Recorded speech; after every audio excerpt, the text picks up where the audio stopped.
Terlihat ya, Bapak, Ibu, Saudara.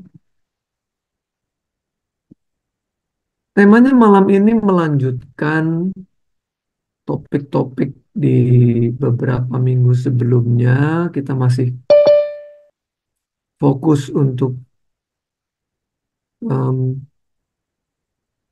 bagaimana kita bisa punya arah yang benar, punya langkah yang pasti, punya sasaran yang jelas begitu. Saat kita mengarungi perjalanan kita di dunia ini. Beberapa tema sebelumnya kita bicara mengenai kekuatan fokus ya. Em, tapi juga menjadi satu pertanyaan, kok sulit ya fokus gitu ya. Fokus itu kok sulit, gak gampang gitu. Gampang disampaikan, kita tahu betapa sangat penting untuk kita bisa fokus dan itu di dalam hampir semua bidang orang juga harus fokus. Terlebih terkait dengan kekekalan, tentu ini menjadi sangat serius gitu. Tapi mengapa sulit? Tanya kan begitu. Sulit banget kita fokus, ya. Terlalu banyak gangguan, ya. Atau bahkan sebetulnya gangguan itu tidak hanya dari luar. Awalnya mungkin dari luar, namun kemudian kita terganggu dengan apa yang ada di dalam diri kita sendiri, ya.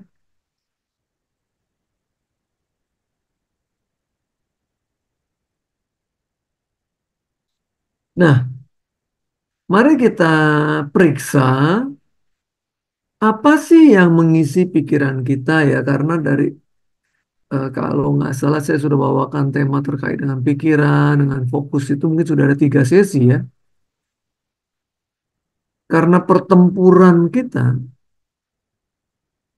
bukan melawan darah dan daging itu ada di pikiran. Pikiran itu medan tempur. The battle is in our mind. The battle is in our mind. Pertempuran itu adanya di pikiran kita dulu ya, sebelum kemudian ada di dalam medan fisik ya. Jadi ada di dalam pikiran. 1 Yohanes 2 ayat 16. Demikian firman Tuhan, sebab semua yang ada di dalam dunia, yaitu terangkum dalam 3 hal ini ya. Semua yang ada di dalam dunia itu terangkum di dalam hal ini.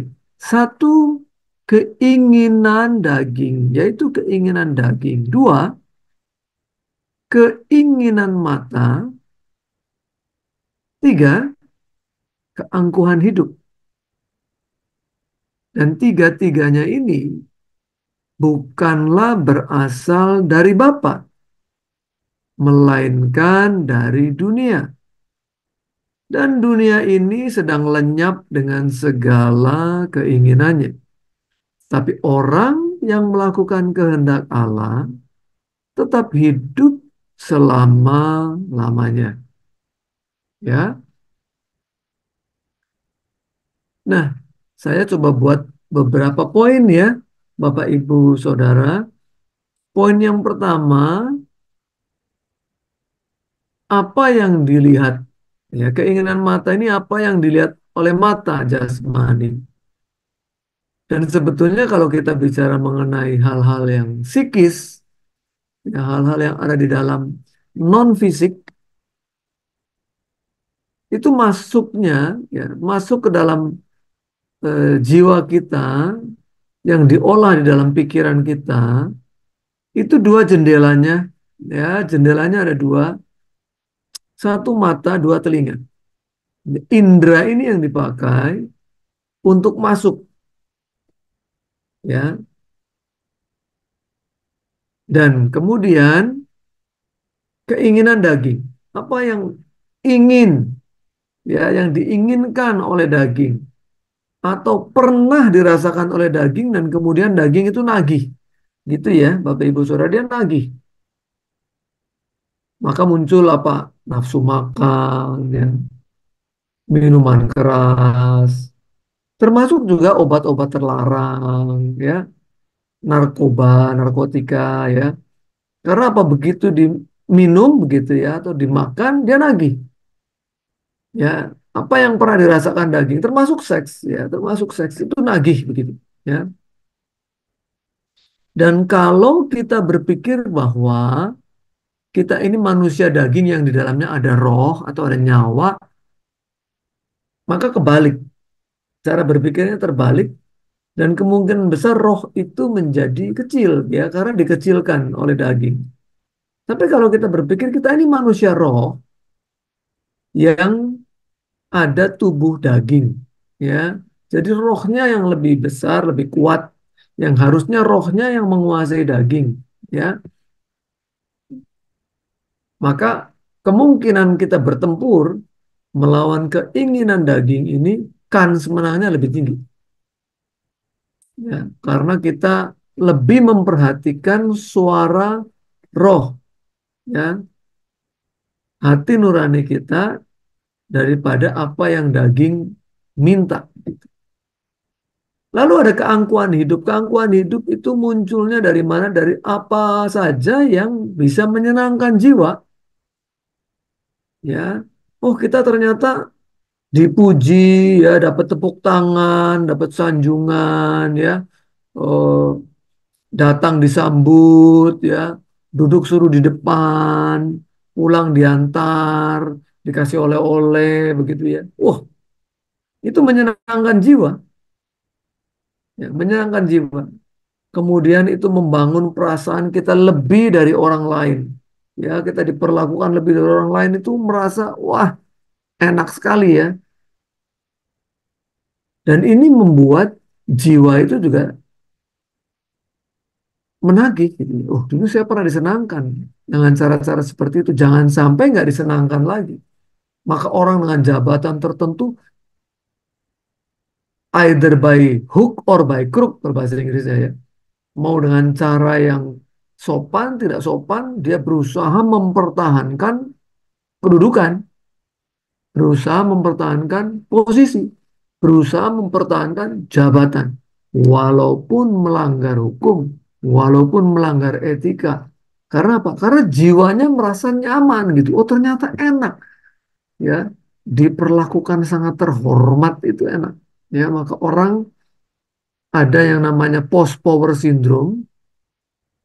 Kalau sudah pernah menjabat jadi camat kek, jadi lurah gitu ya. Terus kemudian tidak lagi menjadi camat, menjadi lurah, ada yang hilang. Dulu kalau dipanggil, selamat pagi Pak Camat, wah, mari masuk Pak Camat, makan Pak Camat, waduh ya, baru camat loh, tuh. Belum Pak Wali Kota, belum Pak Gubernur, atau bahkan Pak Presiden, ya, ya.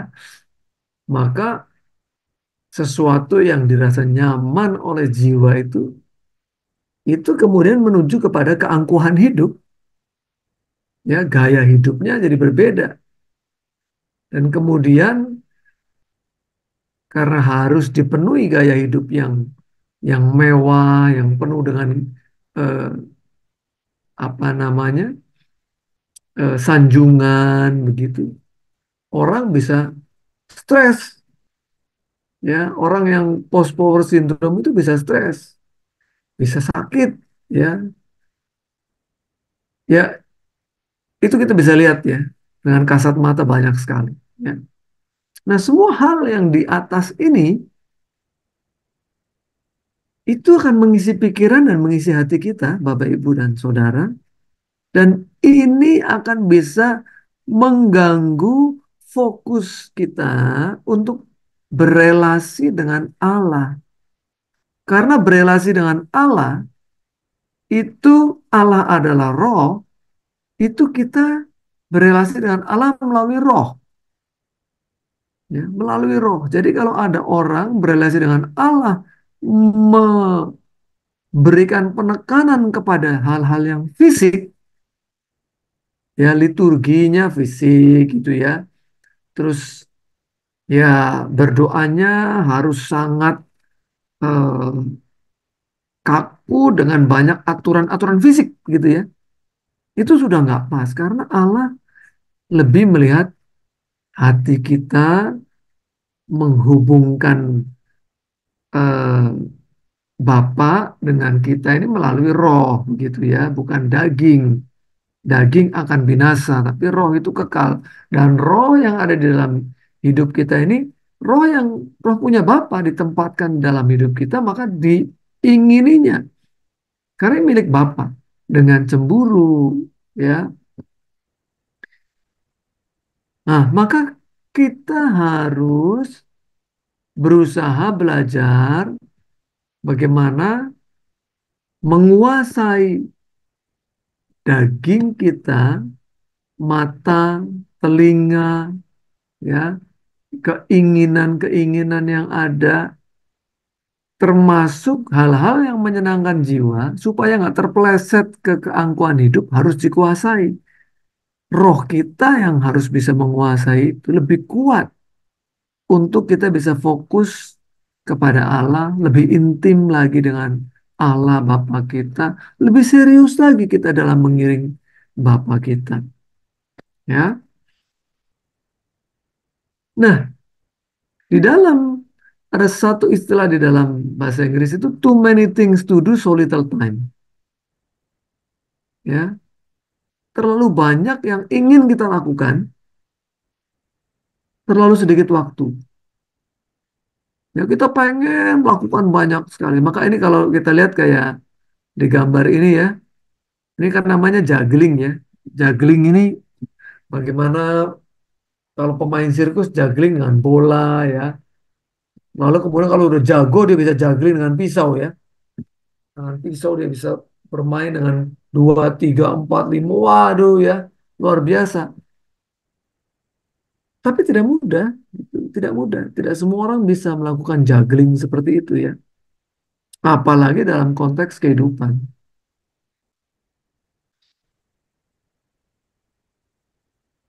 Yang menjadi pertanyaan kan kemudian bagaimana kita setting priority kan gitu.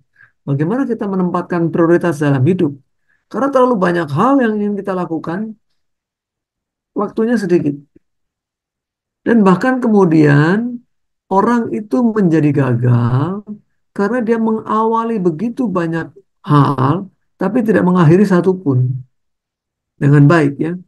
Wah pengen begini, pengen begitu. Dia mengawali banyak hal, yang melakukan seolah-olah bisa memanage semua sekaligus, pada akhirnya tidak ada satupun yang selesai dengan baik. Ya, dan itu membuat orang frustasi juga ya.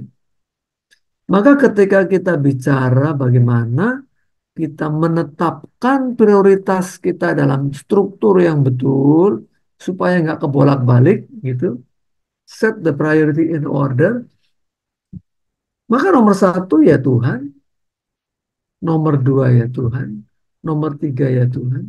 Semuanya kita lakukan atas dasar kasih kita kepada Tuhan, atas dasar pengetahuan pengenalan kita akan apa yang menyukakan hati Tuhan, mengerjakan apapun yang sesuai dengan kehendak Tuhan, seperti di dalam 1 Korintus 10 ayat 31, aku menjawab jika engkau makan atau jika engkau minum atau jika engkau melakukan sesuatu yang lain, apapun itu sebetulnya ya, lakukanlah semuanya itu untuk kemuliaan Allah. Apakah dengan prioritas ini artinya kita membiarkan keluarga kita terlantar, pekerjaan kita terlantar, ya? Oh enggak, bukan begitu maksudnya. Tapi bahwa semua yang kita lakukan, kita libatkan dan kita ingin kemuliaan itu untuk Tuhan.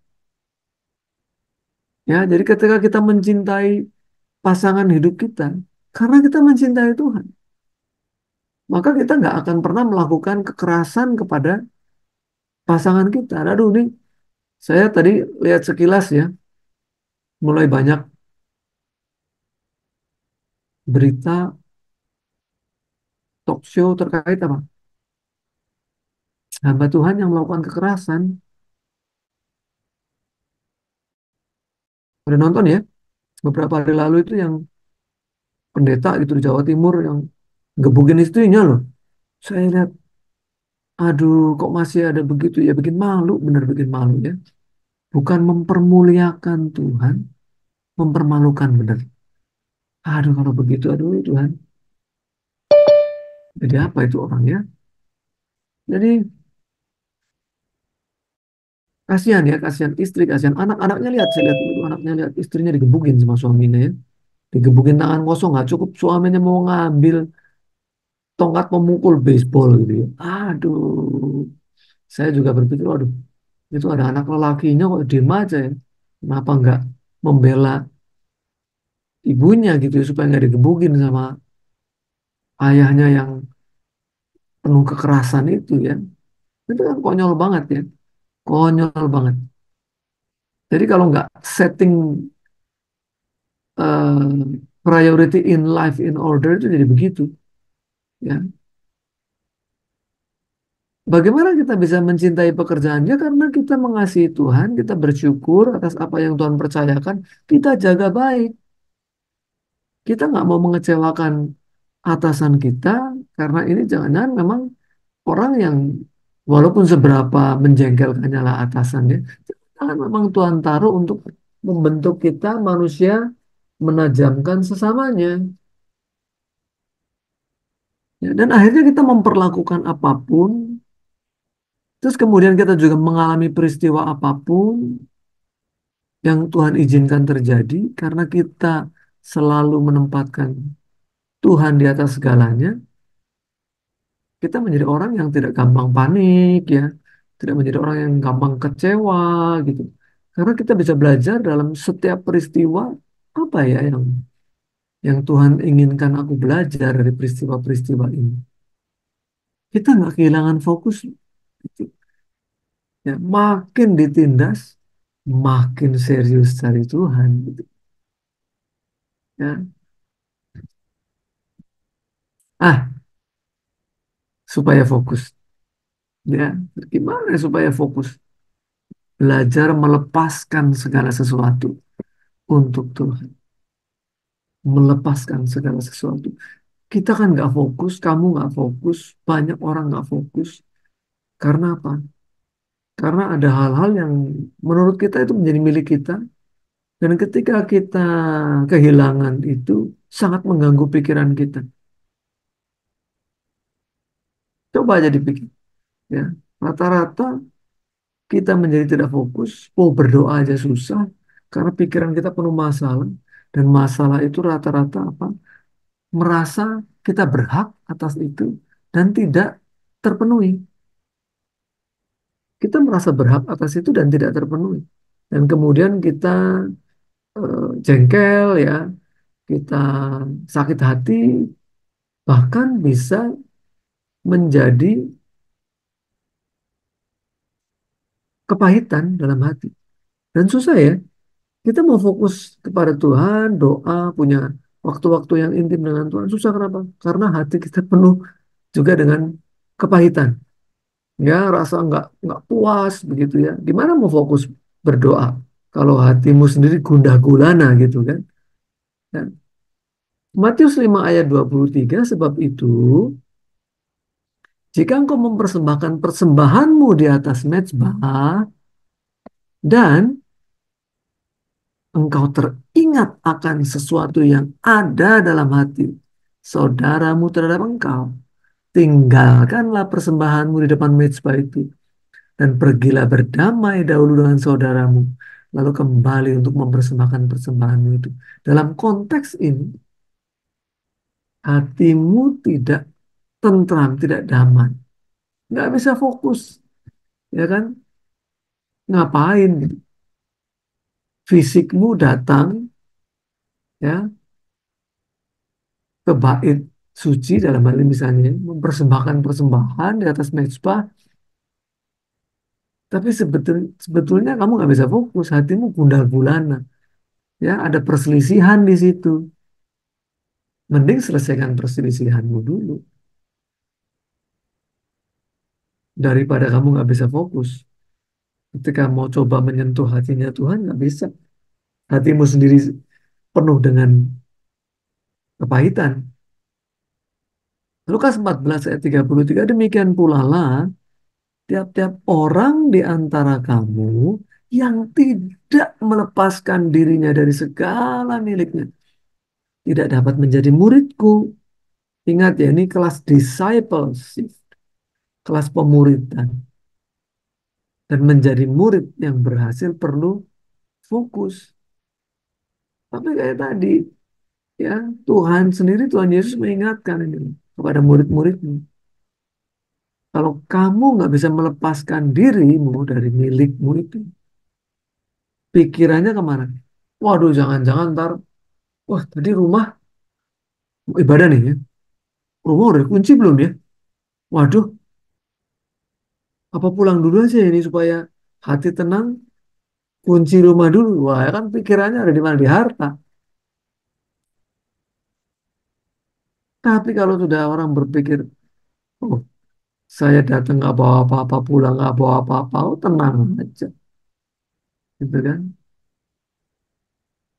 Walaupun banyak kemudian peristiwa yang menegur kita kan, tapi ya jangan bodoh gitu, jangan berbuat bodoh. Maksudnya apa? Belajarlah bijaksana juga. Mau pergi, pastikan kompor sudah dimatikan, misalnya gitu ya.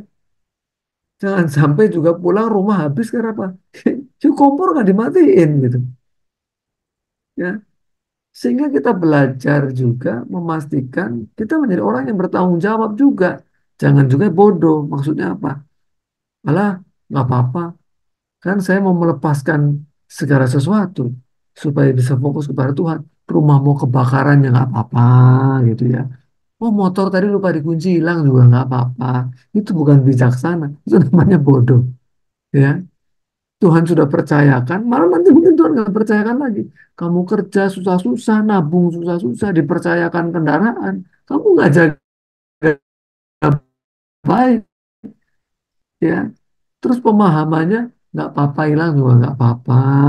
Oh, saya harus melepaskan segala sesuatu. Memahaminya keliru ya. Jangan keliru Bapak Ibu Saudara. Kolose 3 ayat 1, karena itu, kalau kamu dibangkitkan bersama dengan Kristus, ya, carilah perkara yang di atas, carilah perkara yang di atas, bukan, ya, cari perkara yang di atas di mana Kristus ada duduk di sebelah kanan Allah. Pikirkanlah perkara yang di atas, bukan yang di bumi. Sebab kamu telah mati dan hidupmu tersembunyi bersama dengan Kristus di dalam Allah.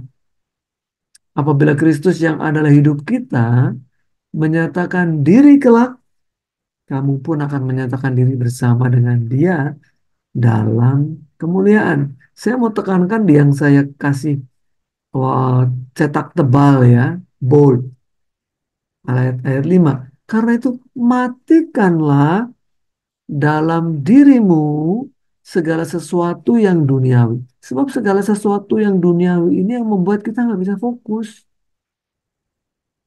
Ya, bagaimana kita mau fokus? Sebab fokus itu yang dibangun adalah roh, tapi kemudian di dalam diri kita yang duniawi masih kuat sekali, susah. Maka matikanlah dalam dirimu segala sesuatu yang duniawi. Yaitu apa? Ada percabulan. Ya ini ada hubungannya dengan yang tadi, eh, 3 poin tadi ya. Keinginan daging itu. Kenajisan, hawa nafsu. Itu keinginan daging. Hawa nafsu jahat, serakah. Ya, serakah pengen memiliki lebih gitu ya. Daripada yang kamu bisa. Ya, yang sama dengan penyembahan berhala. Semuanya itu mendatangkan murka Allah atas orang-orang durhaka yang tidak mengakui kealahan dari Bapa kita. Ya, jangan lagi kamu saling mendustai. Karena apa? Kamu telah menanggalkan, gitu dimatikan dalam dirimu segala yang duniawi ini, kamu tanggalkan manusia lama itu. serta kelakuannya. Ayat 10, dan telah mengenakan manusia baru yang terus-menerus diperbarui untuk memperoleh pengetahuan yang benar menurut gambar Khaliknya. Ya, terakhir, ini slide terakhir. Fokus pada janji Allah. Ya, jangan fokus pada janji dunia ini. Ya, ini ya hebat ya. Hebatnya begini. Tetapi seperti ada tertulis di dalam Yesaya 64 ayat 4 ya, tertulis itu ya. Apa yang tidak pernah dilihat oleh mata dan tidak pernah didengar oleh telinga dan yang tidak pernah timbul di dalam hati manusia. Semua yang disediakan Allah untuk mereka yang mengasihi Dia. Jadi kalau sekarang ya, oh banyak hal yang kita lihat mendistract, mengganggu pikiran kita. Banyak hal yang kita dengar mengganggu pikiran kita. Dan apa yang ada di dalam pikiran berkecamuk mengganggu suasana hati kita. Kita mesti ingat apa yang kita lihat, apa yang kita dengar selama kita hidup dunia ini. Itu terlalu kecil, tidak sebanding dengan apa yang Tuhan sediakan di kekekalan. Jauh lebih hebat. Pemandangan sehebat apapun di dunia ini masih nggak sebanding dengan apa yang akan kita lihat di langit yang baru dan bumi yang baru. Ya, di kitab Wahyu kan begitu. Di sana matahari nggak pernah terbenam karena sinar kemuliaan Tuhan yang menjadi terangnya. Nggak bisa dibayangkan. Kita fokus ke sana. Wah, betapa luar biasa. Betapa indah. Ya. Segala kepahitan kita dalam hidup ini. Tuhan akan hapuskan. Ya, seperti panas ya 1.000 hari dihapuskan hujan 1 hari. Begitu aja ya. Jadi kalau kita pernah eh, mengalami hal-hal yang kita rasa berat sekali untuk kita bisa lewati, yakinlah itu semua akan terhapus ya, within a blink of an eye, hanya dalam sekejap mata. Ketika kita sampai di kekekalan dan kita boleh dijemput oleh Tuhan, kita baru tahu, wow, ternyata yang dulu banyak ditawarkan oleh dunia itu semuanya tipu-tipu. Ya. Semuanya ternyata fana sekali. Dan itu tidak mewakili keindahan yang ada di langit yang baru dan bumi yang baru. Yang ada di Yerusalem baru. Yang ada di dalam surga. Yang Bapa sediakan buat kita. Baik, itu ya. Jadi beberapa tips gitu. Bagaimana sih ya? Itu supaya kita bisa fokus begitu. Ya. Kalau kita masih banyak eh, memberikan bobot penekanan kepada hal-hal yang duniawi, tentu akan sulit fokus kepada hal-hal surgawi. Ya, karena pikiran kita kalau diisi dengan dua hal bertentangan, yang ada adalah pertempuran, berkecamuk terus begitu. Tidak pernah ada keteduhan untuk kita bisa membangun relasi yang baik, yang intim, yang serius dengan Bapak. Saya kembalikan siapa yang Pastor Levi sudah ada. Saya kembalikan. Wow, puji Tuhan ya. Wow, luar biasa ya. Tepuk tangan dulu dong bagi Tuhan ya, teman-teman. Ya, saya dengar dari awal teman-teman, jadi luar biasa. Makanya saya bilang wow ya. Ternyata tadi fokus itu mudah diucapkan, tapi pelaksanaannya ya, betul tidak kok?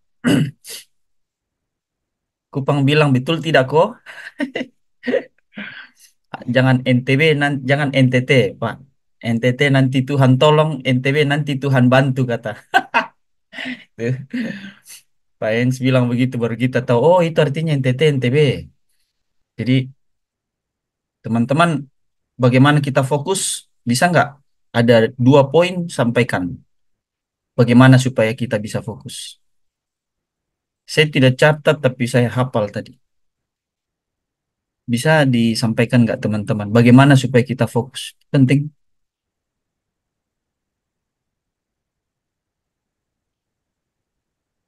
menarik. Pak Koafi gimana? Tadi Koafi mengikuti nggak Koafi? Salam Koafi. Oh iya Pak, ikuti Iya. Pak. Iya, iya Ada pertanyaan Koafi? udah. Ya, Nah Pak, ada pertanyaan Koafi? beneran Pak ya? Ya, ini baru kedengaran. Tadi agak putus-putus. Ini udah kedengaran Koafi.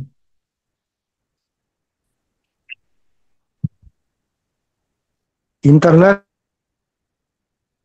kurang bagus Pak, di sini banyak yang pakai Pak. Oh, Ya, putus-putus. Koafi pakai apa IndiHome ya? Ya. Iya.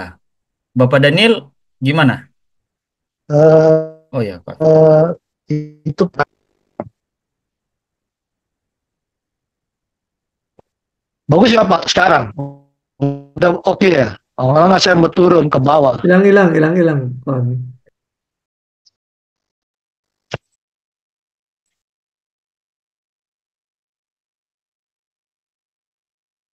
Ya, kita tunggu ya. Koafi ada pertanyaan.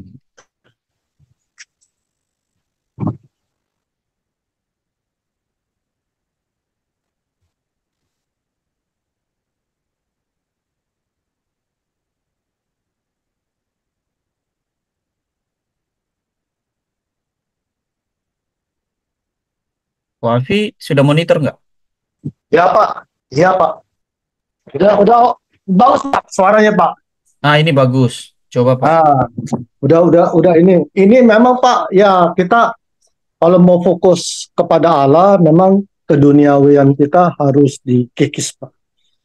Harus dinolkan Pak. Kalau enggak, kita tidak bisa fokus kepada Allah, ya kan? Kan banyak tuh hal-hal yang menarik kita di dunia ini, ya kan Pak? Keinginan mata, keinginan hati, keinginan telinga, ya kan? Banyak sekali itu Pak. Itu tadi sudah di-explain sama Pak Roni, ya puji Tuhan itu bisa kita terima tuh Pak. Bagus Pak saran-sarannya juga untuk kiat-kiat yang bisa kita kikis ya untuk selalu berfokus pada Allah itu.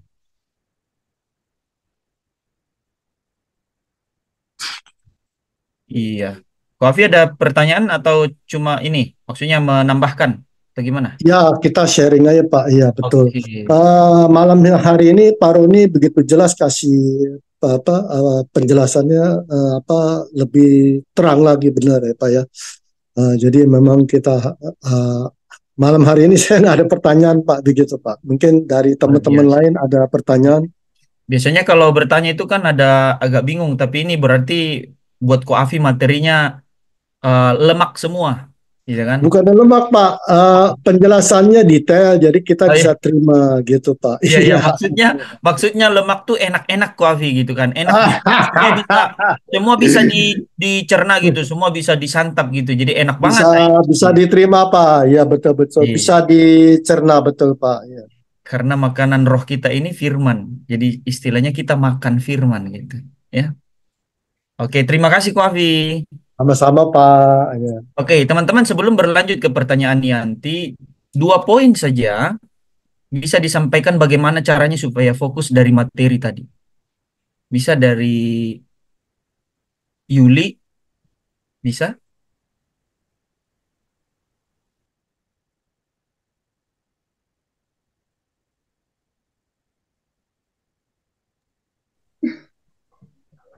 Baik, terima kasih. Yang, yang pertama, metikkanlah dalam dirimu segala sesuatu yang hal-hal duniawi. artinya hal-hal keinginan daging, keangkuhan mata, dan Terbalik, hal-hal perbaiki dulu.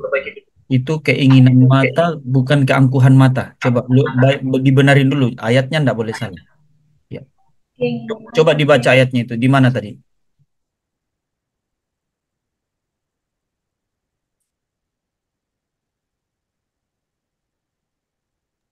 1 Yohanes 2 ayat 16 dan 17.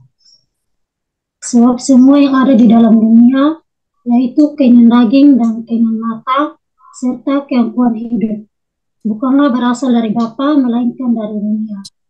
Dan dunia ini sedang lenyap dengan keinginannya, tetapi orang yang melakukan kehendak Allah tetap hidup selama-lamanya. Oke, yang saya maksud diluruskan 3 tadi. Karena tadi dibilang keangkuhan mata itu salah, bukan. Namanya keangkuhan hidup. Ya. Jadi ada keinginan mata, keinginan daging, sama keangkuhan hidup. Nah, coba lanjut. Lanjut, Yuli. Lanjut. Jadi kita harus melepaskan segala sesuatunya untuk Tuhan. Kita harus punya fokus. Kita harus fokus pada tujuannya itu, karena hal-hal yang tadi Bapak Roni sampaikan bahwa hal-hal yang dilihat oleh mata jasmani itu semuanya akan lenyap. Jadi kalau kita melihat bahwa hal-hal yang tidak kelihatan pasti itu membawa pada hal-hal yang kekal. Jadi kita harus melepaskan sesuatunya dari keinginan daging kita supaya kita punya tujuan, punya fokus seperti yang materi yang dibahas di Rasul Paulus di Filipi 2 ayat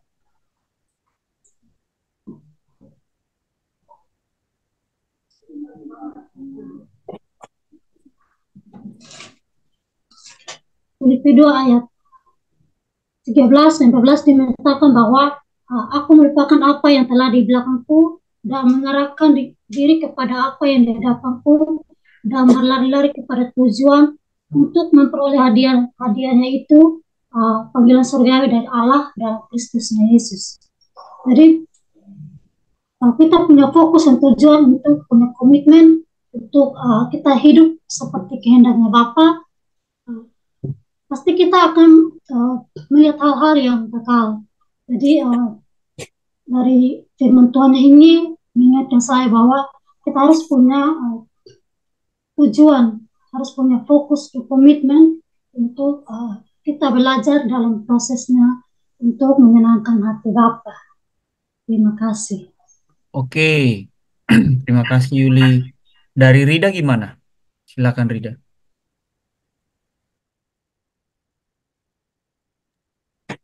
Baik, terima kasih. Untuk kita supaya kita fokus kepada Tuhan, yaitu yang pertama kita harus belajar melepaskan segala sesuatu yang mengikat kita sehingga fokus dan tujuan kita itu hanya kepada Tuhan. Kita harus menjadikan diri kita menjadi murid yang berhasil, murid yang fokus kepada Tuhan dengan cara matikanlah dalam diri kita segala sesuatu yang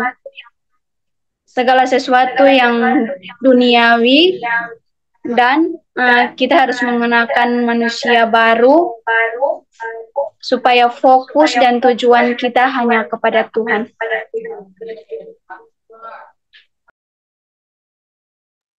Iya, dari rangkuman saya tadi itu baru 1 poin, harusnya ada 2 poin ya. Oke,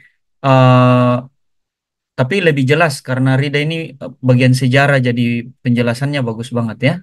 Dia memang fakultas bagian sejarah, Pak, jadi dia bisa menggali gitu, jadi dia menjelaskan nih mantap.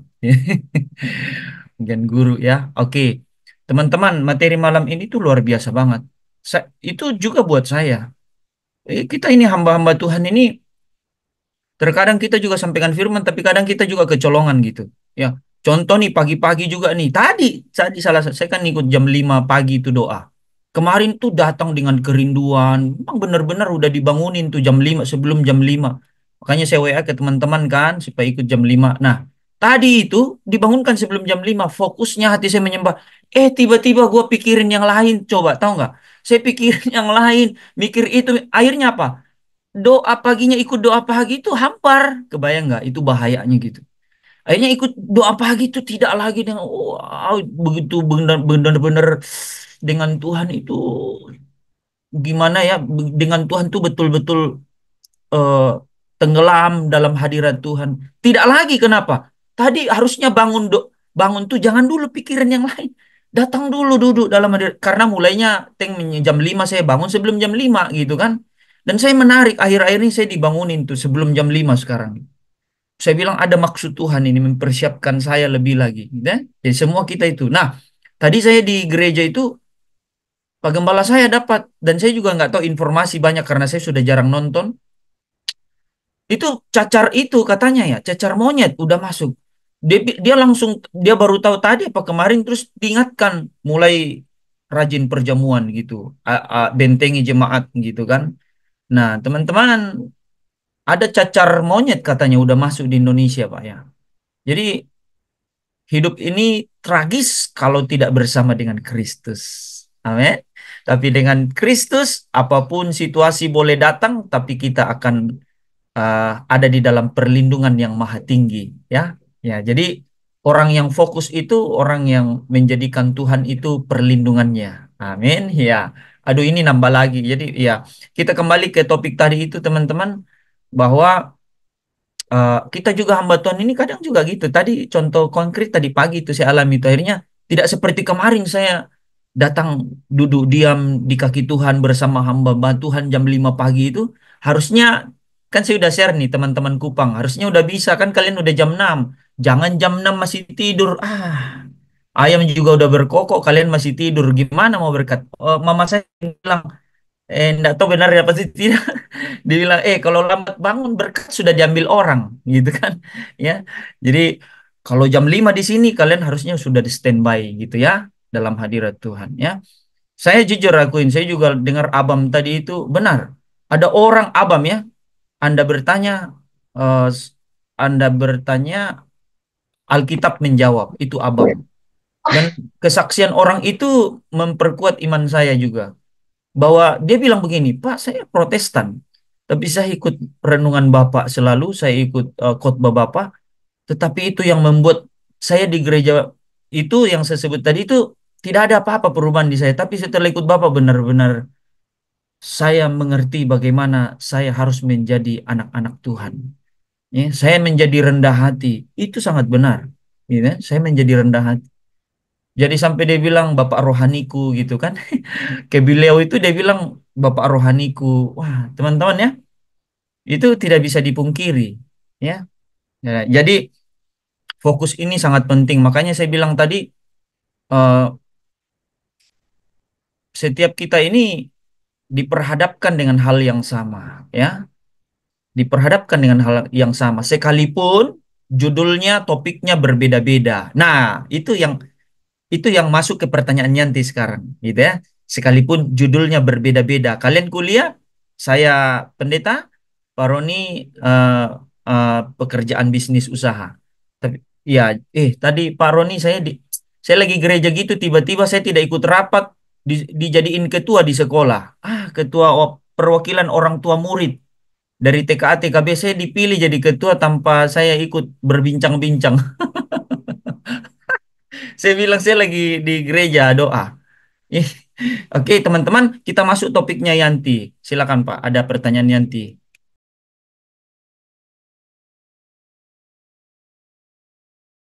Oke, terima kasih untuk materinya Bapak. Saya izin bertanya bagaimana cara fokus dalam suatu kegiatan yang sama-sama penting. Itu di kolom chat. Bagaimana cara fokus dalam suatu kegiatan yang sama-sama penting. Oh, ini kadang mungkin Pak, kita lagi Zoom, mungkin di GSKI Anak Pemuda sana ada juga. Begitu kok Yanti. Silakan Pak. Oke, ini agak praktikal ya, artinya praktis karena di dunia apapun kuliah ya kadang-kadang satu hari ujiannya dua mata kuliah begitu ya, yang mana yang masih diduluin kan begitu ya. Kalau dengan metode yang lama, ya metode yang lama, saya punya adik itu namanya kalau istilah mahasiswa itu sistem kebut semalam ya, SKS. Kamu nggak akan bisa ngejar ya. Adik saya itu kalau udah ulangan begitu, waduh dia jajar bukunya itu dia duduk ya di atas kasur gitu, bukunya berjejer melingkari badannya dia. Wah, saya bilang luar biasa ini ya. Tapi saya tinggal sebentar, saya balik tidur ya, tidur udah berat karena udah bukunya mengelilingi dia kayak dikepung, kayak diserang buku ya. Paling mudah akhirnya tidur. Nah, ada juga yang buruk ya. Sorry tapi em, saya nggak nyebut merek lah ya. Ada minuman-minuman energi. Ya, minuman-minuman energi itu kemudian diminum membuat orang nggak tidur ya karena dia ngejar beberapa ujian sekaligus. Tapi eh, pengalaman menunjukkan ginjalnya kemudian bermasalah. Itu minuman energi. Itu ada yang kalau kamu lihat kafeinnya, kafeinnya bisa 150 miligram gitu. Itu kayak mungkin minum mungkin 3 sampai 5 cangkir kopi sekaligus. Memang sih kemudian jadi seger kan ya, matanya nggak ngantuk gitu. Tapi itu nggak ngantuknya itu bisa sampai 2 hari nggak ngantuk. Merusak badannya ya, badan rusak. Nah, kenapa harus begitu gitu? Kenapa harus merusak badan? Kenapa nggak kita nyicil jauh-jauh hari? Ya ini anak saya yang paling kecil ujiannya masih ada minggu depan gitu. Tiap hari ibunya udah drill ya, udah cicil nih bab sekian, ini bab terus gitu ya. Kalau nggak selesai bab itu nggak boleh main game misalnya gitu ya. Ya, itu cara untuk bagaimana kita mengatur supaya ketika datang bersamaan itu sebetulnya kita sudah memprepare jauh-jauh hari. Jadi bebannya nggak berat. Ya. Apalagi misalnya dalam kegiatan yang kita bisa bagi waktu ini namanya time management kok ya. Kalau nggak salah saya pernah bahas ya time management. Jadi dalam time management itu ada yang bisa didelegasikan ya. Kalau kita dalam organisasi bisa kita delegasikan. Saya kadang-kadang berbagi lah sama di nasional. Saya bilang, Mas yang nangani ini ya, saya nangani ini ya.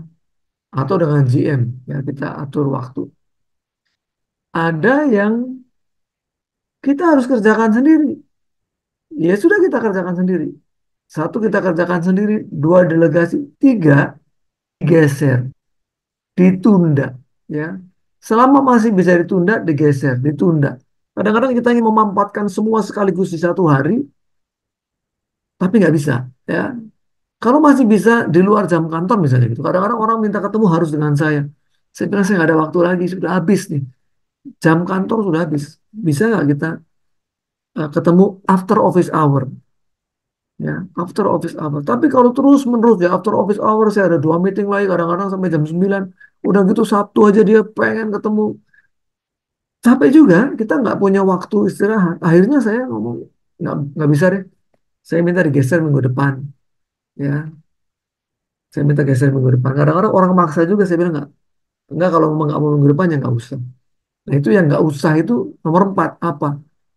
Akhirnya kita kita lepas dan toh juga nggak banyak dampaknya juga jangan-jangan banyak sekali yang kita pengen kerjakan itu yang sebetulnya nggak perlu dikerjakan pun nggak ada dampaknya ya. Misalnya apa? Hal-hal yang remeh-temeh yang nggak penting lah ya. Ada tempat kuliner baru mesti kita coba nih ya. Waduh yang begitu-begitu udahlah nggak penting-penting amat begitu ya.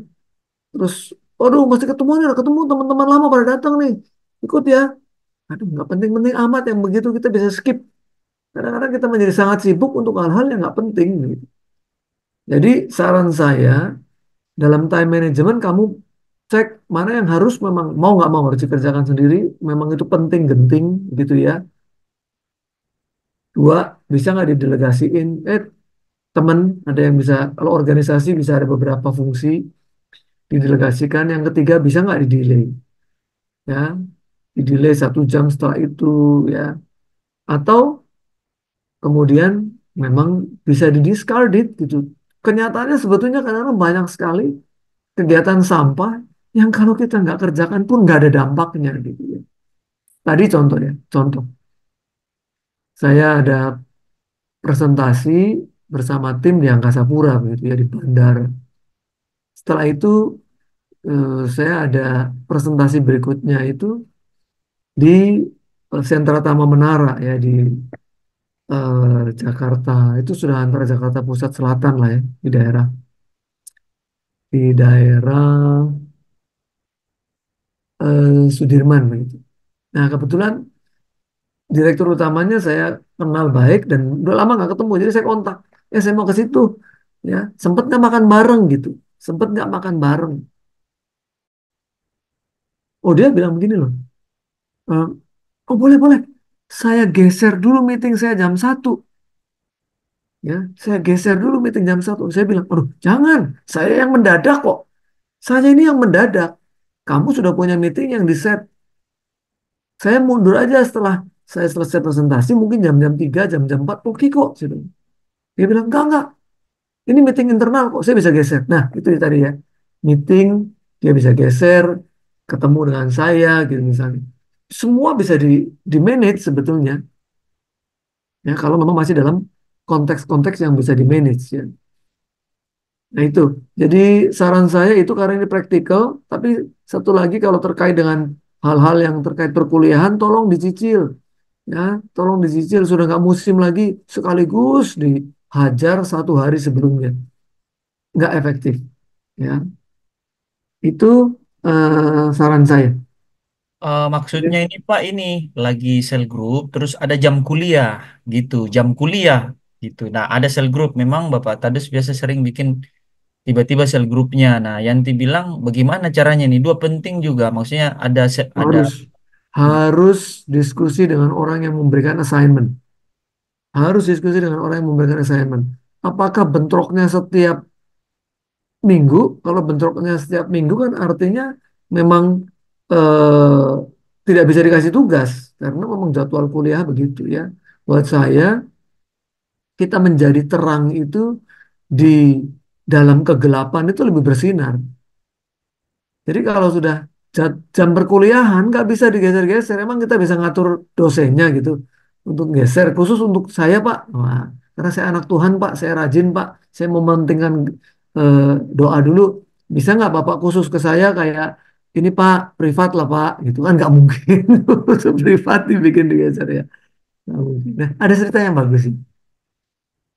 Ada cerita yang bagus tadi. em, Istri saya ngobrol sama anak saya yang ada di luar itu lama lah 2 jam. Bisa tanya ngobrol apa aja, penting banget nggak sih gitu ya. Dari sekian banyak obrolan, salah satu topiknya itu anak saya masih ingat waktu saya itu menyidang dia. Saya sidang ya. Dia waktu itu dikasih jadwal pelayanan nih, dikasih jadwal pelayanan di gereja. Ya. Dia kan pemain musik, dia main musik. Tapi ternyata dia ngeband sama teman-temannya, ngeband sama teman-temannya. Saya sendiri sudah lupa, ya, saya sendiri sudah lupa. Tapi waktu anak ini cerita dengan ibunya, dia cerita waktu saya memanggil mereka itu dan saya marah lah istilahnya gitu ya. Kenapa kamu mementingkan band bersama teman-teman dibandingkan dengan pelayanan yang sudah dijadwalkan gitu ya. Nah itu termasuk ya yang model begitu eh, sangat mungkin gitu ya. Kalau ngeband dengan teman-teman bisa digeser waktunya. Ya, karena sudah terjadwal ini yang di hari Minggu. Tapi kalau dari sisi perkuliahan kan nggak bisa digeser. Sangat mungkin yang eh, apa namanya komsel begitu untuk bisa didelegasikan, sangat bisa. Buat saya ada orang-orang yang kemudian kebetulan eh, di perusahaan yang saya tangani, kalau banyak orang yang kemudian tidak mengerjakan pekerjaan kantor, dia kemudian beralasan karena ada urusan dengan gereja. Itu menurut saya justru nggak bijak gitu. Saya bilang loh, jangan jangan karena kamu punya bos yang istilahnya eh, mementingkan hal-hal yang rohani kemudian memanfaatkan gitu. Memanfaatkan dengan menggunakan alasan gereja seolah-olah semua pekerjaan bisa ditinggalkan. Ya, saya bilang kamu nggak jadi terang ya. Di sini yang melihat kamu itu nggak cuman saya. Orang di sekeliling kita itu ada banyak sekali karyawan yang justru bukan Kristen. Dan kamu tidak memberikan contoh yang baik buat orang-orang yang bukan Kristen ini, gitu. Jadi akhirnya saya sering ngomong, ya, bahkan di khotbah-khotbah saya bilang saya kemudian tidak melakukan rekrutmen untuk memberikan kesempatan atau prioritas utama orang Kristen. Saya sudah nggak lakukan itu. Saya berlakukan fair. Ya, semua orang kalau untuk urusan profesional, ya profesionalismenya yang saya lihat. Ya, kemudian saya tidak istilahnya menganaktirikan, oh walaupun itu orang males karena anak Tuhan saya bela-belain. Enggak. Ya, buat saya itu enggak menjadi teladan yang baik. Nah, itu mungkin menjadi pertimbangan ya. Jadi buat teman-teman untuk melakukan penjadwalan-penjadwalan dengan lebih bijaksana karena di luar orang mengamati kita, menyoroti kita, ya bagaimana kita bisa menjadi terang di luar. Ingat bahwa orang yang tidak percaya Tuhan pun, orang-orang ateis pun di luar sana banyak yang sukses, gitu. Nah, kalau kita sudah punya cap gitu ya, punya cap orang Kristen yang harusnya kita memberikan teladan yang lebih baik buat orang yang tidak percaya. Bagaimana kita bisa memenangkan orang yang nggak percaya kalau kehidupan kita nggak menjadi contoh? Termasuk dalam dunia sekuler, bahwa kita ini orang yang sangat bertanggung jawab. Kerjanya bisa gila-gilaan gitu ya. Karena apa? Kita bertanggung jawab atas apa yang Tuhan percayakan. Paling itu jawaban saya ya. Semoga bisa membantu.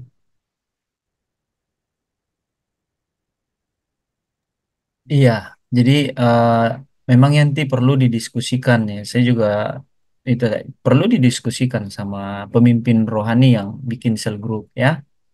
Yanti ini orangnya pendiam Pak, sungkanan gitu. Makanya tadi saya WA kalau mulai langsung suara tegas. Jangan, mari kita mulai. Tapi itu betul ya Pastor Lepi. Ya, Orang yang nggak berani mengungkapkan apa yang ada dalam isi hatinya kemudian dipendem itu membuat nggak sejahtera. Itu yang sebetulnya membuat orang nggak bisa fokus juga akhirnya. Karena apa? Aduh, pelayanan tapi pikirannya, aduh gimana kuliah. Aduh, habis itu kemudian saya harus segera lari kejar teman pinjam catatan. Oh, pikirannya udah mana-mana gitu kan. Mesti ngomong.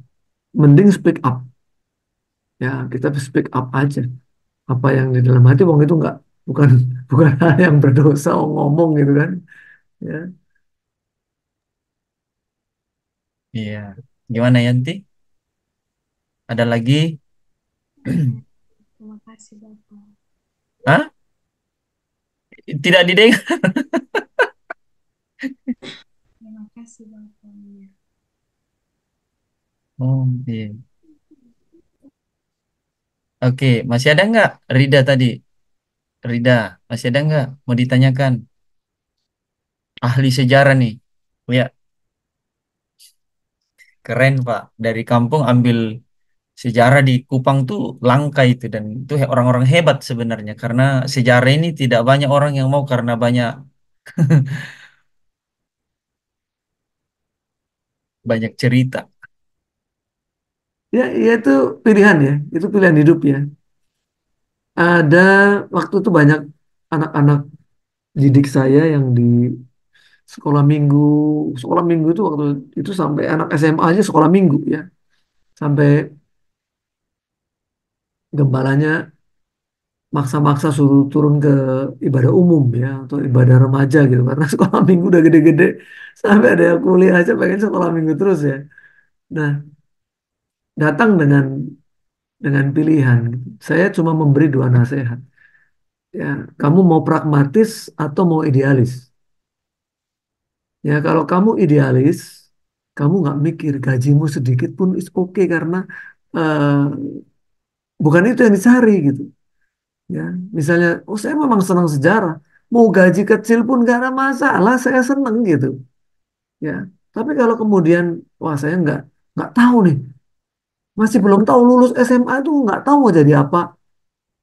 Ya, yang penting cari kerja yang penghasilannya bagus. Oh kalau begitu pilih trennya lagi kemana? Kira-kira 5 tahun ke depan ketika kamu lulus tuh trennya apa? Ya yang nggak pernah habis itu misalnya sekolah keperawatan. Itu nggak pernah habis. Orang tambah ke depan banyak yang sakit. Maka perawat dimanapun dibutuhkan. Nggak hanya di Indonesia, di luar negeri dicari. Ya, perawat.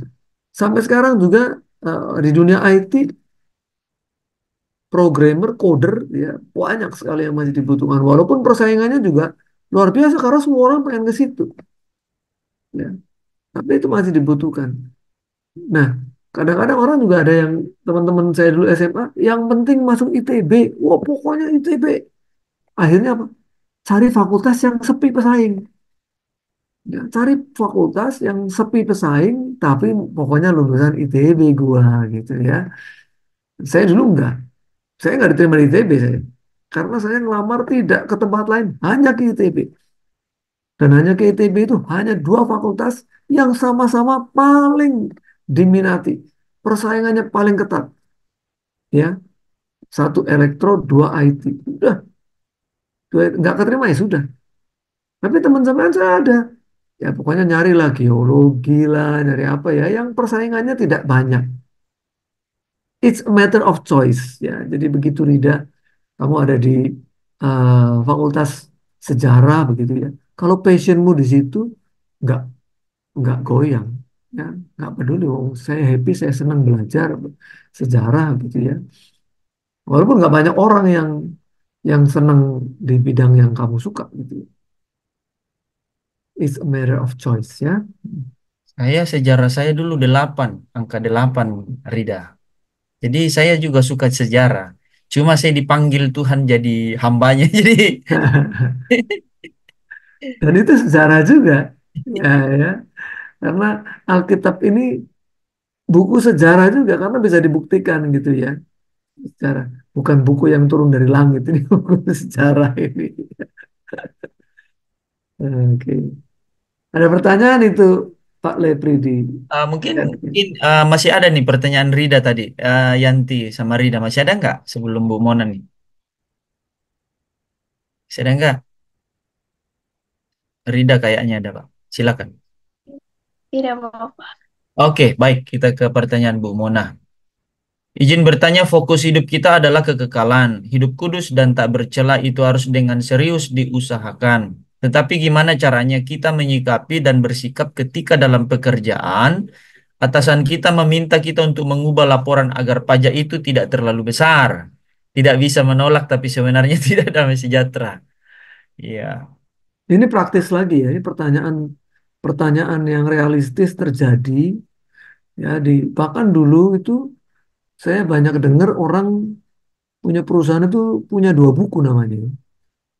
Dua buku, buku yang real sendiri, nanti buku untuk pajak sendiri, buku ya main dengan dua buku kan orang di akunting main itu tahu gitu ya. Ya dan kita nggak bisa istilahnya menegur orang lain yang itu bukan perusahaan kita gitu ya. Itu tanggung jawabnya dia lah gitu. Nah, kalau saya sih begini prinsipnya. Kalau yang dilakukan tidak merugikan negara, ya namanya pajak ini urusannya dengan negara, ya tidak merugikan negara, ya. Tapi contoh, kalau perusahaan rugi, ya Bu Mona ya, kalau Bu Mona masuk di akunting, perusahaan rugi kira-kira kalau melaporkan rugi, ini perusahaan rugi, melaporkan rugi, Apa yang terjadi? Yang ada sudah jatuh tertimpa tangga. Ya, ini pengetahuan ya, teman-teman, ya. Jadi di Indonesia ini, kalau ada perusahaan yang betul-betul rugi, melaporkan rugi, tidak dipercaya oleh kantor pajak. Ya, kantor pajak akan datang dan kita nggak bisa kerja karena apa? Itu orang kalau kantor pajak datang itu bisa berhari-hari bongkar semua dokumen hanya untuk memastikan bahwa kita itu nggak rugi, kita itu untung gitu. Ya, jadi banyak kejadian contoh lah di perusahaan saya. Walaupun rugi, saya laporkan untung. Jadi saya itu memberikan untung untuk negara. Karena begitu dilaporkan rugi, negara nggak percaya. Ya terus kemudian apa? Kita itu di audit, dibongkar semua dokumen, teman-teman finance accounting nggak bisa kerja. Jadi daripada diubek-ubek begitu, ya sudahlah. Kita laporkan untung. Kita memberi untung untuk negara, walaupun faktanya rugi. Nah itu beda kasus. Beda kasus dibandingkan kalau misalnya Bu Mona ini perusahaan untung terus tidak jujur ngomongnya rugi. Ini merugikan negara, ya. Dia mau nutup-nutupin gitu. Buat apa sih? Buat apa nutup-nutupin? Kamu sudah untung bu begituan ya. Ya kan cuma dua. Satu PPh badan potong 22% dari keuntungan gitu. Atau kalau PPh final dipotong 2,65%. Ya, ya sudah. Kenapa harus dalam tanda kutip ya serakah nggak mau untungnya dikembalikan ke negara gitu ya. Itu sih Bu Mona. Jadi kalau Bu Mona ada dalam situasi di mana eh, laporan pajak ini kemudian merugikan negara, bahaya loh, ya. Itu bahaya. Jadi saran saya, kalau memang atasannya tidak peduli, dan ini kriminal, ya, ini kriminal, bisa digazeling. Gazeling itu artinya em, bisa dibui, ya. Kalau orang eh, ngakalin pajak seperti ini, nggak bayar pajak gitu ya, ngakalin pajak, bisa dibui kalau dia nggak mengembalikan kerugian negara. Jadi kalau saran saya sih, kalau nggak atasannya nggak mau tahu, memang mau cari untung lebih itu dengan cara mengambil keuntungan dari pajak, find another job gitu ya, cari tempat lain yang nggak ngakal-ngakalin begitu. Itu sih saran saya. Bu Mona coba ceritain case-nya kayak apa case-nya? Ya, jadi kita pernah pajaknya itu lebih bayar, terus kita lapor lebih, tapi ternyata diperiksa juga sama pajak. Dari situ kita memang udah pasti konsultan pajak, kemudian keuntungan itu ada untung, tapi maksudnya untuk bayar pajak itu jangan terlalu lebih dan Iya, iya, ya, sehingga dipahami Bu Mona, dipahami. Jadi ada rasa nggak nggak rela bayar pajak besar itu aja. Ya, nggak rela bayar pajak besar, ya dia berharap dengan bisa kotak-katik di sisi perpajakan bisa menambah keuntungan gitu sih ya. Tapi jangan bermain-main dengan risiko. Ya, saran saya tidak bermain-main dengan risiko. Sudah untung kecil, namanya juga sudah untung kok ya. Walaupun kecil, untung kecil bisa tidur nyenyak, nggak pusing panggil-panggil sama KPP, itu oke gitu. That's okay. Kayaknya kasus lah, saya juga begini, saya mau ketemu ke kantor pajak juga nih hari Kamis. Kenapa? Karena saya restitusi. Kalau sudah masuk ke kas negara, mau kita minta balik itu setengah mati. Ya, setengah mati. Jadi memang ya banyak kita mengalah lah, akhirnya mengalah. Ya sudah lah, segitu aja. Gitu Bu Mona. Jadi kalau memang kebangetan gitu ya, saya pikir dan kemudian resikonya tinggi, ya jangan bekerja di risikonya tinggi. Kenapa? Karena nanti pasti ikut dipanggil-panggil juga, dibawa-bawa juga. Akuntannya di situ akan diperiksa juga. Ya, walaupun tetap tanggung jawab itu di direktur, tapi ikut repot. Ya, Bu Mona ikut repot, ikut dipanggil untuk kenapa begini, kenapa begitu ya. Walaupun Bu Mona bisa ngomong, saya kan disuruh gitu. Dan tanggung jawabnya nanti di direktur. Tapi nggak sejahtera kan. Iya Pak. Itu Bu. Terima kasih Pak Roni. Sama-sama Bu Mona. Oke, Ade Mira, adenya Mira. Izin bertanya Bapak, kadang dalam penyembahan atau hubungan berelasi dengan Allah, saya kayak setengah menit begitu, ini kaya bukan kaya, oh ini, eh, berelasi dengan Allah saya, seperti contoh setengah menit begitu tidak fokus pikirannya ke lain, setelah itu fokus lagi. Oh, pertanyaan saya bagaimana dalam penyembahan itu bisa fokus kepada Tuhan sampai selesai penyembahannya. Terima kasih. Ini dialami banyak orang ya, saya juga ngalamin kok. Iya. Tapi hal-hal yang distracting ya, contoh ya, itu ganggu apa? Ibadah belum selesai. Ya kalau sudah ada cuman masalah pengumuman ya bisa ngobrol lah ya. Tapi waktu penyembahan, lagi firman ini sama teman sebelah udah ngomong, habis ini mau makan di mana ya? Ya ilah, ini lagi firman, udah habis ini mau makan di mana? Ganggu bener gitu ya, ganggu bener. Jadi kalau bisa memang kita ya nggak nanggepin yang begitu-begitu, ya nggak menanggapi. Tapi memang dalam tadi kan Pak Sulepri bilangnya, saya juga kadang keganggu sekali. Kenapa? Kalau bangun tidur, terus ya oke lah kita cuci muka, ya, minum apa, terus doa. Sempat lihat handphone aja. Kemudian kan itu WhatsApp chatting kan banyak gitu. Itu sudah ganggu. Walaupun nanti jawabnya juga kalau sudah jam kerja gitu misalnya. Nanti kalau sudah jam 8 lah kita bisa jawab kok nggak apa-apa gitu. Orang juga maklum ya itu belum jam kerja. Tapi kadang-kadang kita jawab juga jam 5 pagi bangun ada WhatsApp. Kita jawab udah keganggu. Udah keganggu. Jadi kalau bisa bangun tidur jangan pegang handphone. Ya, jangan pegang handphone. Selesai doa baru pegang handphone. Itu itu juga salah satu tips ya, salah satu tips supaya nggak banyak gangguan gitu. Ini yang repot Pak, karena kan udah 1 minggu ini saya minta jangan kirim renungan kalau siang sudah siang. Itu bukan lagi renungan, itu terlambat bangun saya bilang.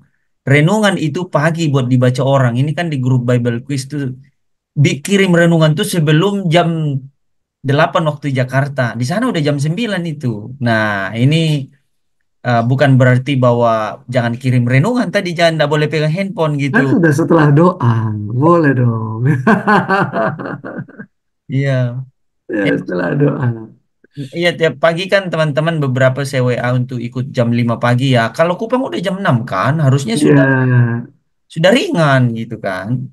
Gitu. Nah, silakan Pak lanjut nanti saya. ya jadi itu ya. Coba kurangi hal-hal kecil yang mengganggu. Ya, kurangi hal-hal kecil yang mengganggu. Em, Kayak tadi ya, kalau Ade Mira tahu sempat hilang fokus gitu, bisa balik fokus lagi. Itu bagus. Kenapa? Karena kamu punya pengalaman bagaimana bisa fokus lagi. Ada orang yang nggak bisa fokus lagi, terus mulai yang lain nggak jelas, ya kan? Nah, tips-tips itu sebetulnya bagus, bisa dibagikan. Gimana bisa fokus lagi? Ya, salah satunya adalah sebetulnya kadang yang mengganggu apa? Kekhawatiran. Ya, kita ada satu lain hal kan muncul di persoalan di dalam pikiran kita kan nggak lepas sih bangun tidur ada persoalan aduh nanti mesti ngerjain ini mesti ngerjain itu aduh yang tugas ini nggak selesai udah nanti pokoknya setelah doa saya beresin sekarang fokus doa ya sudah Ya, gimana caranya kita bikin yang tadi itu udah nanti masih bisa ditunda gitu ya. Tenang aja. Sama seperti begini. Ini contoh bagus ya. Kalau ada ayat kan bilangnya kesusahan sehari cukup untuk sehari. Hari esok punya kesusahannya sendiri. Ya, kalau saya bikin ayat ini menjadi apa?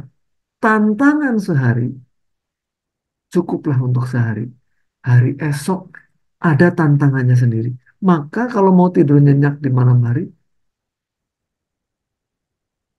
pastikan begini. Loh, ini masalah saya pikirin sekarang, saya bawa tidur. Masalah nggak selesai.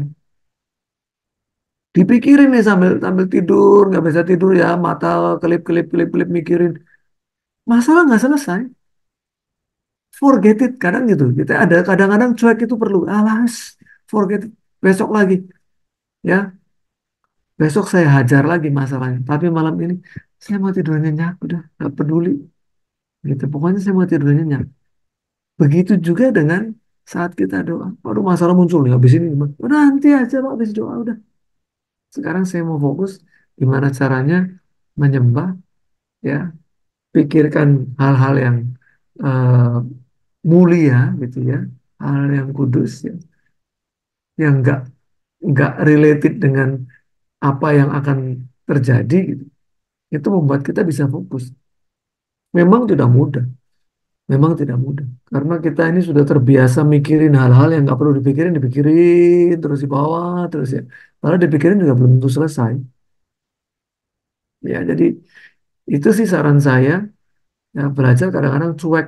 Sedikit lah, cuek ya. Bukan sama sekali nggak perlu cuek sedikit. Ah, nanti aja.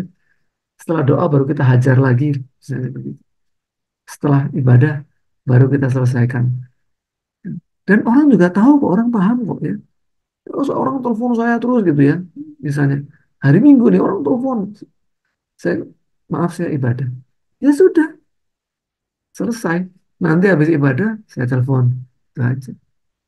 Itu bisa mengurangi gangguan gitu. Atau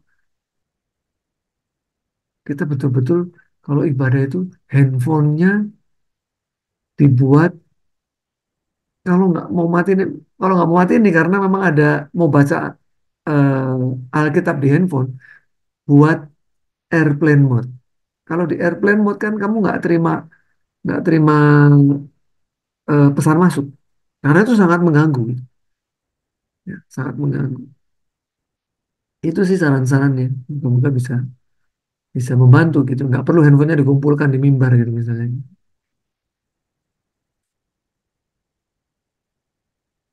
Iya, pertanyaan Mira bagus banget nih. Bagus. Jadi itu eh, semua orang menghadapi itu Mira ya. Nah, kalau perjalanan yang saya pernah lewati itu ya, teman-teman, waktu saya masih di Makassar, bukan berarti sekarang tidak seperti itu. Dulu waktu di Makassar kan, saya memang full di anak muda. Ya, saya full di anak muda. Itu waktu itu saya belum di Jakarta baru saya berkeluarga ya. Di Makassar belum. Itu masih single teman-teman. Itu cara cara untuk kita larut dalam hadirat Tuhan kalau mau penyembahan, penuhi jiwamu, pikiran hatimu dengan puji-pujian kepada Tuhan. Itu yang akan membawa jiwamu itu tenggelam di dalam kerinduan cinta kepada Tuhan. Sehingga waktu kau penyembahan, wah, dengar saja musik lagu tuh kamu udah terbawa masuk hadirat Tuhan. Bahkan tanpa musik nih, orang yang udah terbiasa menyembah kepada Tuhan, tanpa musik juga dia bisa menyembah Tuhan. Ada kan orang nggak bisa tuh kalau tanpa musik. Jadi kalau orang udah terbiasa menyembah secara pribadi dengan Tuhan tuh dimanapun dia bisa menyanyi ke Tuhan, mengeluarkan puji-pujian kepada Tuhan. Nah, makanya jangan isi uh, waktu-waktu yang ada, jangan isi dengan waktu-waktu yang kosong dengan mendengarkan lagu-lagu duniawi, dengan menonton di gadget hal-hal yang menyita perhatianmu sehingga itu namanya keinginan mata tadi. Ya, keinginan mata ini harus dimatikan. Ya, keinginan mata, keinginan daging dan keangkuhan hidup, bukan keangkuhan mata ya ya Yuli ya. Hafal itu. 1 Yohanes 2 ayat 16 ya. Ada 3 hal yang bukan berasal dari Bapa, dan jika ada di dalam diri kita ini, berarti kasih akan Bapa tidak ada di dalam orang itu katanya. Ya, apa itu? Keinginan mata. Apa aja dilihat, healing, healing, wah di pantai healing, wah dia lupa kalau healingnya itu ada di dalam Kristus gitu ya. Keinginan mata, keinginan daging tadi percabulan, perzinahan, ya, keinginan daging ya rakus, makan tidak bisa berbagi ya. Ada 10 ikan mau-maunya 8, yang 2 buat orang dia 8. Waduh, rakus ya. Gitu jadi begitu kok Mira. Ah, jangan sampai terjadi di sana ini enggak tahu. Bagi rata kok ikannya kalau ada ikannya. Nah, eh,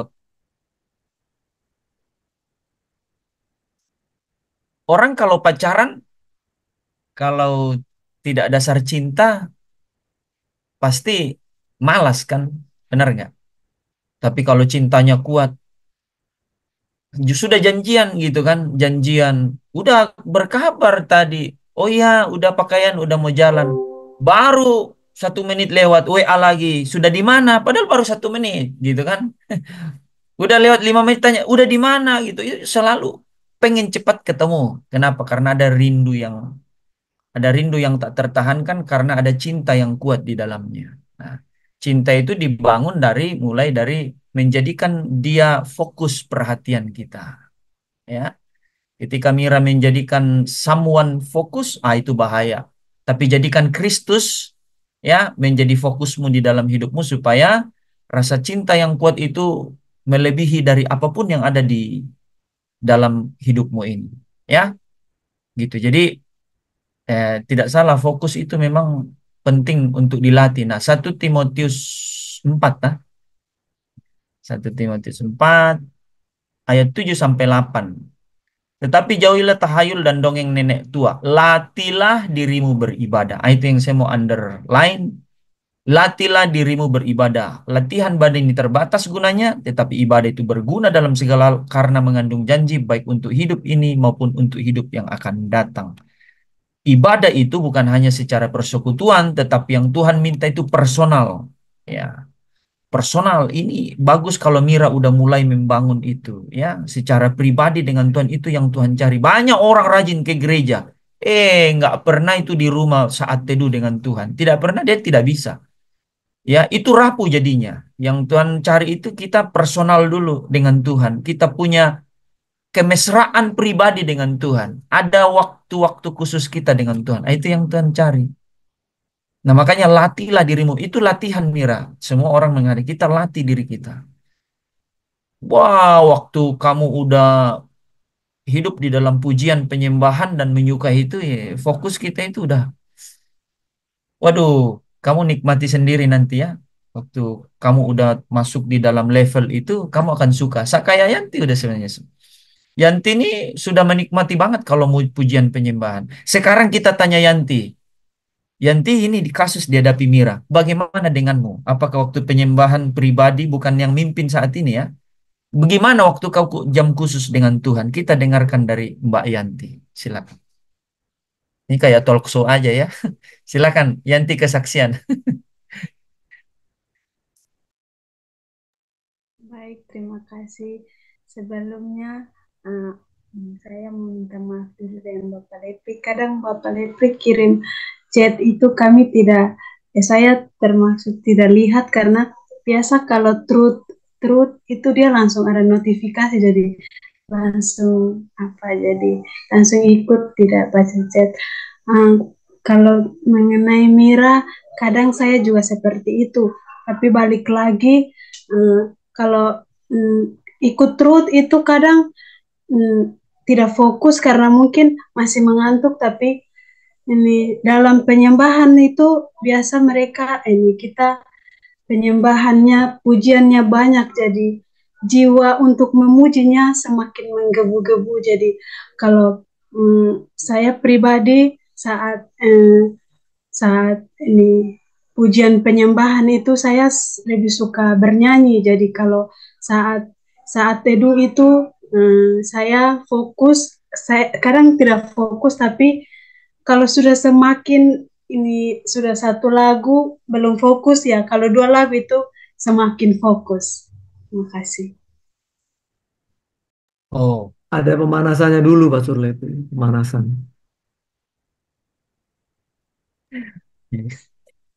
iya. Kita patut bangga karena Yanti ini dulu ndak seperti ini, Pak. Jadi dia ndak bisa main gitar, tapi puji Tuhan dengan dia mengikuti aliran sungainya Kristus, sungainya Tuhan, maka dia terbentuk seperti ini sekarang. Waduh, keren sekali, ya. Yuli, makanya sering kita suruh Yuli karena Yuli ternyata udah khotbah juga. Wah, ini perlu sering-sering ngomong nih kalau khotbah. Sebenarnya, latihlah dirimu beribadah, itu sangat penting.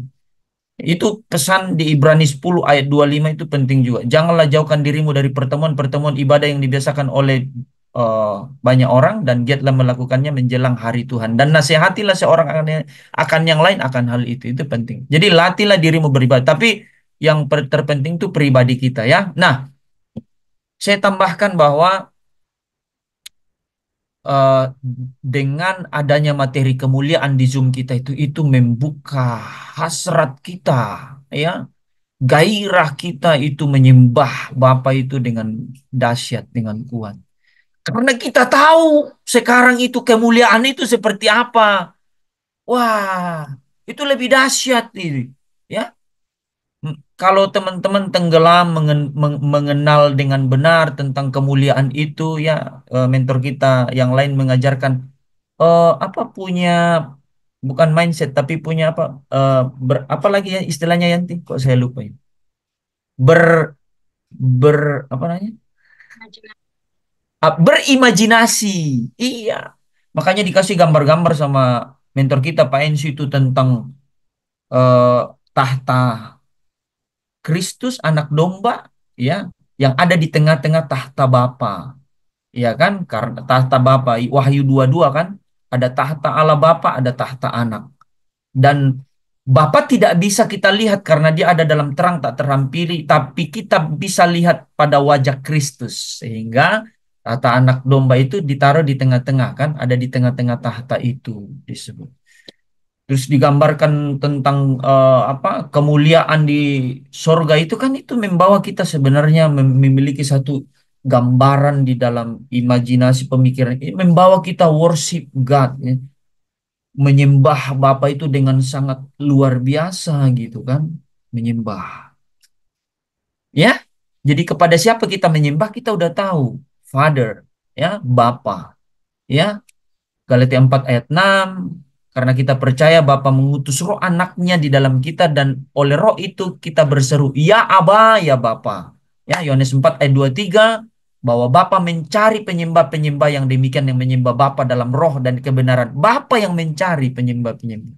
Dan Yesus berkata, kalau kamu berdoa, berdoalah demikian, Bapa kami di surga. Jadi kita tahu kemana kita menyembah. Amin. Ya, waktu kita menyembah itu kita udah punya gambaran, imajinasi. Itu yang akan membawa kita untuk menyembah dengan benar di hadapan Tuhan. Ya, makanya penuhi de jiwa ini, pikiran dan hati ini. Jiwa itu pikiran, hati, dan perbuatan. Pikiran hati ini penuhi dengan apa? Kolose 3 ayat 1 dan 2 tadi udah dibahas. Dan ayat 5 dibilang matikanlah, karena itu matikanlah di dalam dirimu. Nah, tetap ayat 1 yang ayat 2, carilah perkara yang di atas, pikirkanlah perkara yang di atas. Ada dua di situ, cari dan pikirkan. Nah, tadi kan, pikirkan tentang fokus pikiran kita itu kepada Kristus. Gitu Mira ya. Jadi kembalikan itu. Kamu sudah pernah melewati itu kan? Kamu tapi kendor kan ini saat-saat ini kendor. Saya nggak tahu. Kamu kesaksian ini baru. Kamu yang lalu-lalu itu sempat tuh ketemu itu titik itu kan? Sampai kadang saya telepon Mira di mana? Ruangan doa Bapak. Wah, saya dengar aja itu saya ini ya, nggak ada di mana di ruangan doa. Itu keren. Kita ya jadi tingkatkan sekarang dimanapun engkau berada, lagi duduk, lagi di mana kau bisa berdoa dengan Tuhan. Kau bisa bersyafaat, kau bisa menyembah Dia. Itu jadikan Tuhan sentral di dalam hidupmu, ya Tuhan dan kerajaannya. Maka Tuhan akan ya tidak usah kita bahas ya. Kalau kita nempel sama Tuhan, teman-teman tahu sendiri ya. Kalau nempel sama Tuhan dari utara, timur, barat, selatan, Tuhan bisa mengirim bala tentara surgawi untuk melindungi, menjaga kita dari malapetaka mara bahaya. Ya, apapun terjadi, Tuhan menjadi pembela kita. Ya, itu Mira, gimana? Ya, usahakan ya dengan adanya itu handphone, hati-hati ya, jangan sembarangan buka, ya, jangan sembarangan buka handphone, laptop, jangan sembarangan buka di situ. Itu yang akan menarik matamu sehingga itu keinginan mata mulai lagi dikasih makan.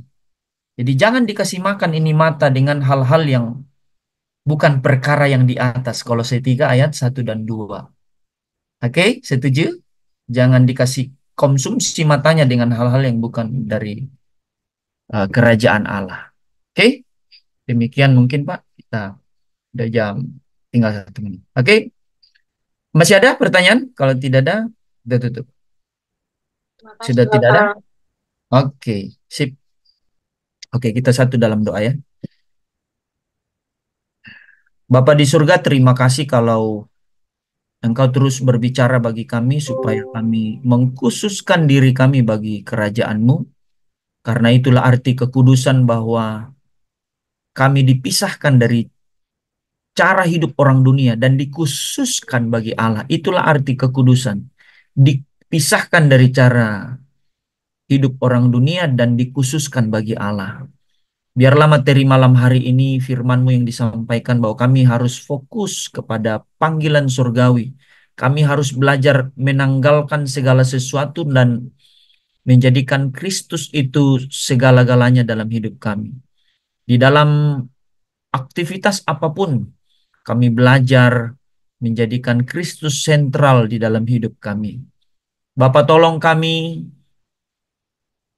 melalui Roh-Mu yang kudus yang ada di dalam kami untuk terus mengingatkan kami akan setiap kebenaran firman-Mu, supaya kami terus belajar untuk merenungkan setiap kebenaran firman-Mu, supaya kami menjadi orang-orang yang fokus. Kami di dalam pekerjaan kami bisa berjalan di dalam kebenaran firman-Mu. Kami di dalam bangku kuliah, kami menjadi anak-anak terang, karena ada firman-Mu yang terus kami nikmati di dalam batin kami ini, yang terus diingatkan oleh Roh Kudus bagi kami. Tolong kami supaya di hari-hari yang singkat ini, di waktu-waktu yang Bapa masih percayakan kepada kami, kami belajar untuk hidup berkenan di hadapan Bapa di surga. Berkati hamba-Mu yang terkasih, mentor kami Bapak Roni yang sudah mengajar kami malam hari ini, pengurapan hikmat marifat-Mu atas hamba-Mu. Berkati dimanapun hamba-Mu berada, Engkau taruh firman-Mu untuk disampaikan kepada siapapun yang Bapa percayakan kepadanya untuk firman-Mu disampaikan. Dan di dalam usaha bisnisnya Bapak, Engkau membela mentor kami ini, Engkau meringankan segala sesuatu, dan biarlah berkat-berkat-Mu mengalir di dalam kehidupan usaha bisnis hamba-Mu, berkat Abraham, Ishak, Israel, dan biarlah Engkau pakai menjadi saluran berkat bagi kemuliaan nama-Mu Bapa di surga. Terima kasih Bapak buat rekan-rekan kami yang tidak sempat hadir malam hari ini. Kami bersepakat Bapak, jamah hati mereka, lembutkan hati mereka, tarik mereka Bapak, untuk mereka memiliki kerinduan untuk terus mengenal Engkau, dan tidak hanya mengenal Engkau, dengan pengenalan itu mereka mau memberi diri mereka untuk diubahkan oleh setiap kebenaran firman-Mu. Bapa di surga, inilah doa syafaat kami. Kami doa juga buat para mentor kami yang lain. Tuhan berkati, urapi mereka dimanapun mereka berada. Engkau yang menuntun langkah hidup mereka. Dan biarlah kemuliaan-Mu terus memancar di dalam kehidupan mereka. Di dalam Kristus Yesus kami bawa doa, ucapan syukur kami dan syafaat kami ini ya Bapa. Amin. Terima kasih Bapak Roni. Terima kasih Pastor Lepri. Terima kasih semua. Ya, Selamat malam. malam. Ya, dan berkati.